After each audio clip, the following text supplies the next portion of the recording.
Il était une fois, dans un pays lointain, il y avait un roi. Il n'était pas seulement un grand roi, mais aussi un chrétien engagé. Son nom était Prêtre Jean, et il régnait sur 72 pays. Les terres qu'il gouvernait étaient riches en or et en argent, et débordaient de créatures fantastiques. Le roi prêtre a écrit à plusieurs papes à Rome pour affirmer sa fidélité à l'Église catholique. Il a également décrit dans ses lettres de nombreuses bêtes qui étaient inconnues dans le monde occidental. Des hommes avec 3 yeux et des cornes sur le front, des licornes, des guerrières qui combattaient à cheval et des hommes qui vivaient jusqu'à 200 ans. Bien sûr, il est facile de rejeter cette histoire comme un conte de fées, mais il y a des preuves qui soutiennent que la légende a réellement ses racines fermement ancrées dans les faits historiques, et son nom réapparaît encore et encore au Moyen Âge. Alors, qui était vraiment Prester John et d'où venait-il? Bienvenue à la folie médiévale.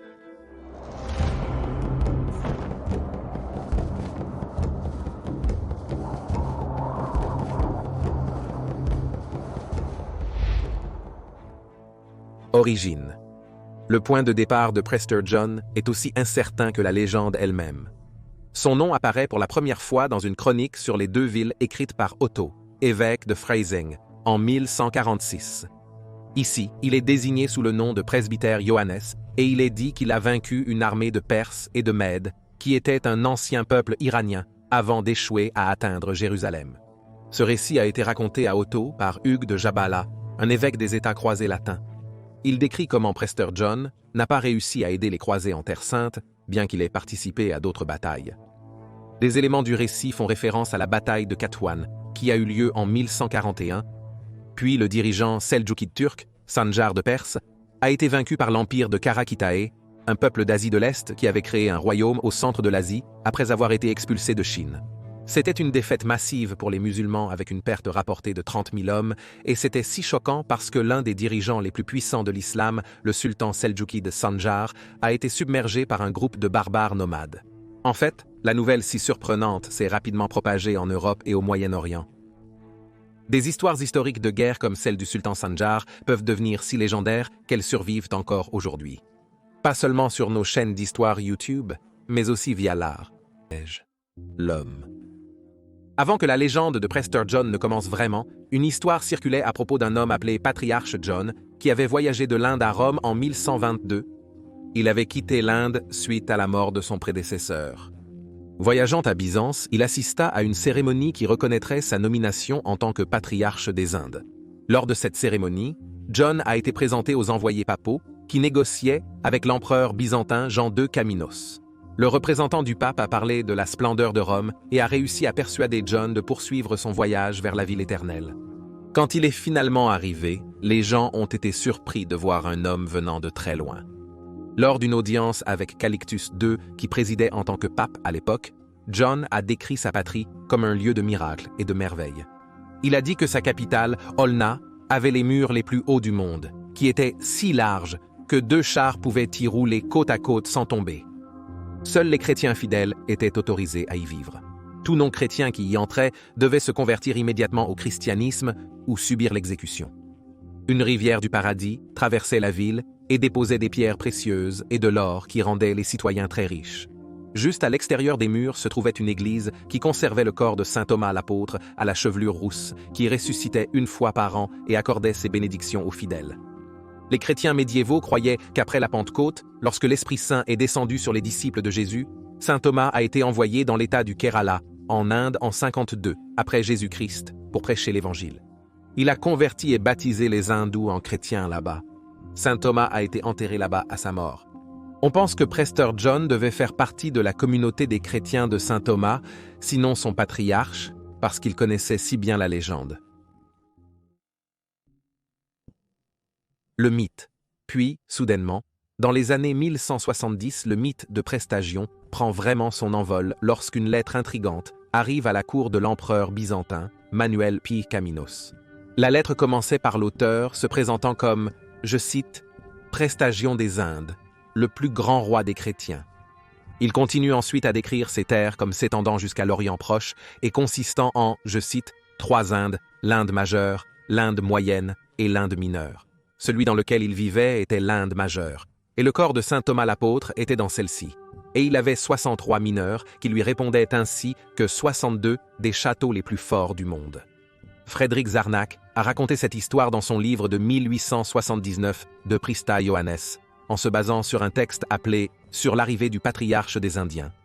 Beaucoup considéreraient cette histoire comme un non-sens mythique, mais un autre texte totalement déconnecté valide cette visite d'un homme appelé John à Rome. L'écrit vient d'Odo de Reims, qui était à Rome lorsque l'énigmatique John a fait son apparition. Dans sa lettre, Odo se réfère à John comme un archevêque plutôt qu'un patriarche, et explique que John a commencé ses voyages parce que le roi de l'Inde était mort sans héritier, et que le peuple voulait qu'un prince byzantin occupe le poste. Plusieurs postulants sont décédés en rentrant en Inde, l'empereur Manuel refusant d'envoyer plus de candidats. John a donc continué sa quête à Rome. Après son discours devant Calixte, John a dû jurer sur la Bible pour confirmer ses affirmations au pape sceptique. La légende. La lettre de Presta John a continué à décrire des animaux fantastiques, tels que des lions, des chameaux, des éléphants et des griffons, qui étaient si forts qu'ils pouvaient voler tout en portant un bœuf pour nourrir leurs petits. John a également décrit comment, je cite, « Il y a aussi dans nos terres des licornes qui ont un seul corne devant, dont il existe 3 types, vert, noir et blanc. Et ce ne sont pas seulement les animaux qui sont fantastiques dans les terres de Prester John. Il y a aussi des peuples à l'apparence bizarre comme ceux qui n'ont qu'un seul œil, des bipèdes avec un seul grand pied rond, certains avec 4 yeux à l'avant et à l'arrière de leur tête. Une communauté de chrétiens qui sont minuscules et pas plus grands qu'un enfant de 5 ans, et ceux qui sont, je cite, des hommes de la taille vers le haut et dans l'autre direction, ils sont comme un cheval, et ils mangent de la viande crue et portent des arcs. Des zones existent où les dragons habitent des grottes à la périphérie du monde connu, avec des individus formés en tant que maîtres de dragons. Dans un endroit proche de Babylone, il y a, je cite, « les géants qui nous paient chaque année un tribut et sont soumis à nos ordres ». John a décrit ces terres utopiques comme un paradis sur terre. Il n'y a pas de voleurs dans notre pays, ni parmi nos citoyens, ni parmi les étrangers, car Dieu et saint Thomas les auraient confondus, tandis que nous les aurions mis à mort.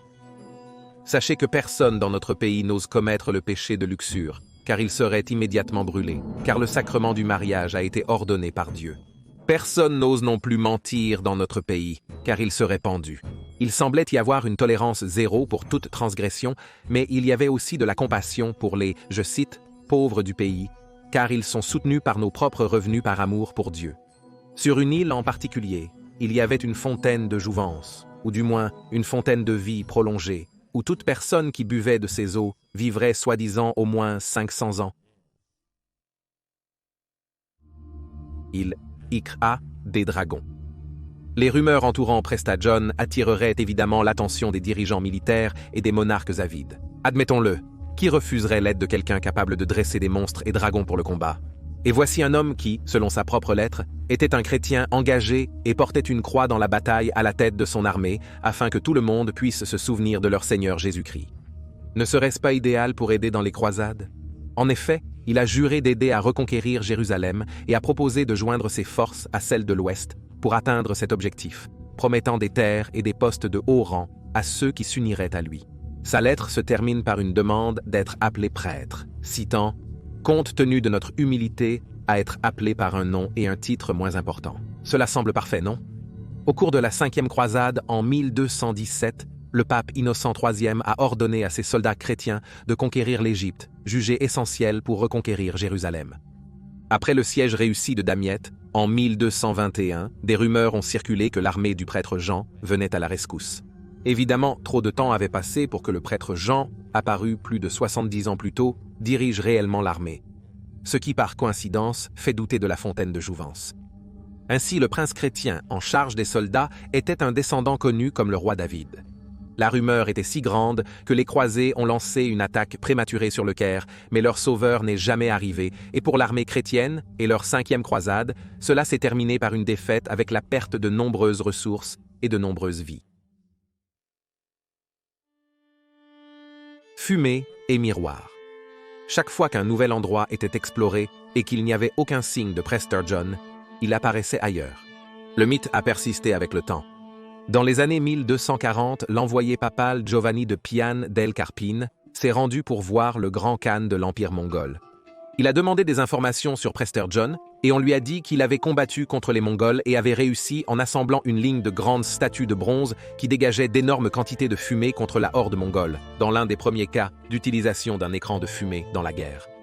Les histoires sur John ont été répétées comme des faits jusqu'à la fin du XVe siècle. On disait même qu'il était descendu de l'un des 3 mages, qui ont rendu visite à Jésus après sa naissance et lui ont offert des cadeaux d'or, d'encens et de myrrhe. Voulant y croire. Il est très facile pour nous de rire du mythe de Prestagion, mais les médiévaux européens connaissaient très peu le monde en dehors de leur propre continent et toute terre à l'est du fleuve Tigre était enveloppée de mystères. Ils devaient donc tenter de comprendre les terres inconnues au-delà de la leur. Les contes qui émergeaient de ces terres offraient un aperçu fascinant de la façon dont les Européens du Moyen Âge comprenaient l'inconnu. Et considérant que leur vie était dominée par l'Église catholique et que toute autre religion était considérée comme hérétique, il n'est pas surprenant qu'ils aient voulu croire en un sauveur chrétien vivant parmi ce qu'ils imaginaient être des terres exotiques. Un homme qui défendait leur cause parmi les païens et les musulmans de l'Est. D'après les preuves disponibles, il semblerait qu'en 1122, un étrange visiteur soit arrivé à la cour papale. Mais qui était-il vraiment? D'où et de quoi parlait-il? L'histoire de Prêtre Jean reste l'un des mythes les plus persistants et fascinants de tous les temps. Merci d'avoir regardé, rendez-vous la semaine prochaine pour un autre épisode. Santé!